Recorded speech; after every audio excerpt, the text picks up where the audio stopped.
കോട്ടയം തലയോലപ്പറമ്പ് വരിക്കാംകുന്ന് പ്രസാദഗിരി പള്ളിയിൽ കുർബാനയ്ക്കിടെ സംഘർഷം. ഏകീകൃത കുർബാനയുമായി ബന്ധപ്പെട്ട തർക്കമാണ് സംഘർഷത്തിന് ഇടയാക്കിയത്. നിരവധി പേർക്ക് പരുക്കേറ്റു. ദൃശ്യങ്ങളിലേക്ക്.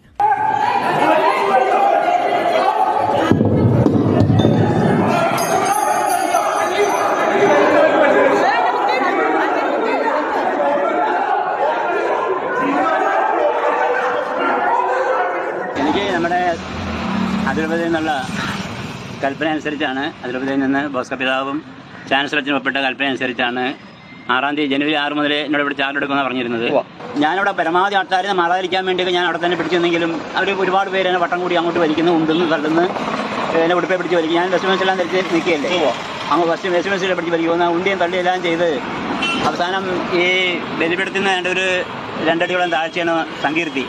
എന്നെ അവിടത്തോളം വലിച്ചുകൊണ്ട് അങ്ങോട്ട് ഉണ്ടി തള്ളിയിട്ട് ഇന്ന് പള്ളിക്കുള്ളിലാണ് ഈ ഒരു തർക്കത്തിലേക്കും കയ്യാങ്കളിയിലേക്കും ഒക്കെ പോയത് എന്നാണ് നമുക്ക് പറയാനുള്ളത്. ഇന്ന് രാവിലെ കുർബാന അർപ്പിക്കുന്നതിന് വേണ്ടി ജോൺ തോട്ടുപുറം എന്ന പുതിയ വികാരി, അദ്ദേഹത്തിന് 6 തീയതി മുതൽ അവിടെ ചുമതല ഏറ്റെടുക്കണം, പുതിയ ചുമതല നൽകിയതാണ്.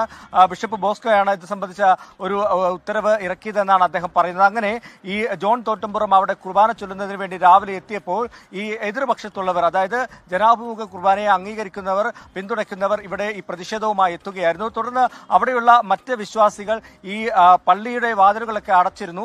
എന്നാലും മറ്റു ചില വഴികളിലൂടെ അകത്ത് കയറി വലിയ സംഘർഷത്തിലേക്ക് തന്നെ പോവുകയായിരുന്നു. അവിടെ ഉണ്ടായിരുന്ന ജെറിൻ പാലത്തുങ്കൽ എന്ന് പറയുന്ന വികാരിക്ക് സ്ഥലം മാറിപ്പോകാനുള്ള ട്രാൻസ്ഫർ ഓർഡറാണ് വന്നത്. പക്ഷേ അദ്ദേഹം മാറിപ്പോയില്ല എന്നുള്ള ഒരു പരാതിയാണ് ഈ എതിർ വിഭാഗം പറയുന്നത്. എന്തായാലും പോലീസ് കൃത്യസമയത്ത് തൊട്ടു പിന്നാലെ തന്നെ പോലീസ് അവിടെ എത്തി ഈ സ്ഥിതിഗതികൾ നിയന്ത്രണ വിധേയമാക്കുകയായിരുന്നു. തുടർന്ന് ഈ പള്ളി പൂട്ടിയിട്ടുമുണ്ട്.